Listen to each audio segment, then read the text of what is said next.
first comment was, you know, why do you all call him a star? And I'm thinking, no need for it. Absolutely no need to bring your negative energy to the comment section, but people live for it. And I know particularly Lovin Dubai comments, we know that a lot of you come for the comments. In fact, that's many the comments that we get, we're here for the comments. So they want the tea. I knew people before who would intentionally rile up an audience.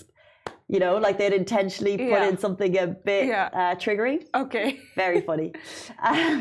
Let's jump into our next story. This will trigger you in other ways. As well, of course. Record-breaking 38 million dirhams spent in one night at number plate auction. Dubai hosted the most noble number charity auction at the Four Seasons Resort Dubai, spearheaded by His Highness Sheikh Mohammed bin Rashid Al Maktoum. The initiative aimed at establishing a 1 billion dirham endowment fund that is dedicated to supporting mothers. So the more money that goes to this fund, the better.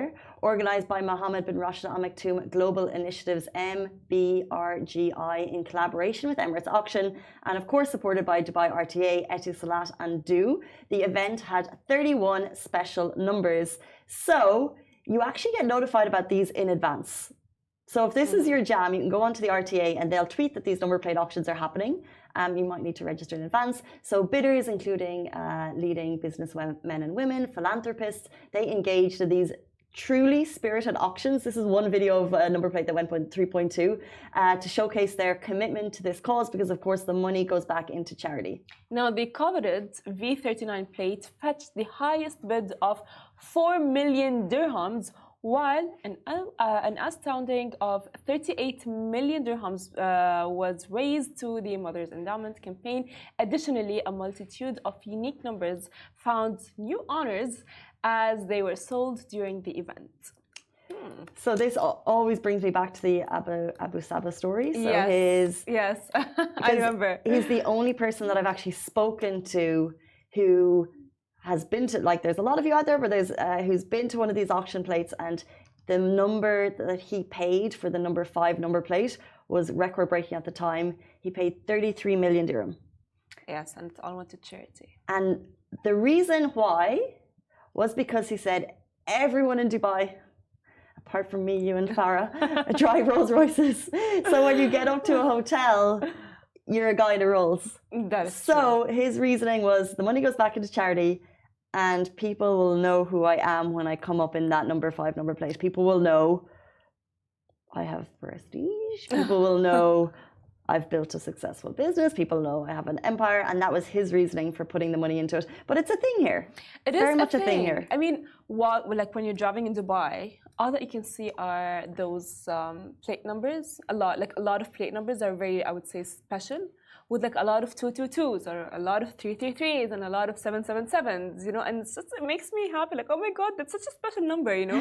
And I would genuinely think that maybe that's I used to think that was by luck. But it's not. You buy them. So maybe we're good. When we're going to be rich, we're going to be there. I don't know if number plates would be my thing. I'd rather jewelry and handbags. Okay. If I'm being honest and materialistic about it, I'm just being real.